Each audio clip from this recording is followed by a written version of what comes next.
Hey guys, once again welcome back to your bigger channel. In this video we will learn how to fill serial numbers automatically. Yes, you heard it right. Most people, what they do if they need to fill the serial numbers, they simply type number 1, number 2, select both of them together, drag down. So this is the basic. This is number 1. Everyone is doing like this. It's very common, so you know that already. So trick number 2, you just drag 1 down, and when this autofill options opens up, click here and fill series. When fill series, everything fills up.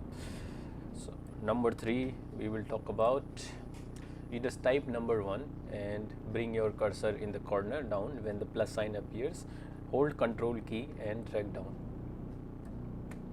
and you see it works as well. Now another way you can do it, you can put a simple formula which is equals row bracket open bracket close minus rows, row minus rows, rows. Here in bracket you will select the first column which is on top of it, okay, and bracket close and press enter. Now you can drag the same formula down and it will work. Now in this formula, here is a problem. If I delete something from here, example I delete this, now it's giving me error reference. If you want this error not to appear, what you can simply do, okay, let me delete this again.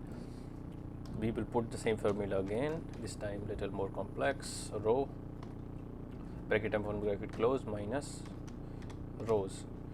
In we need to select the same, but here what you need to do is press F4, means you need to freeze the first row, so it will work much better. Even if you delete something, it will adjust itself.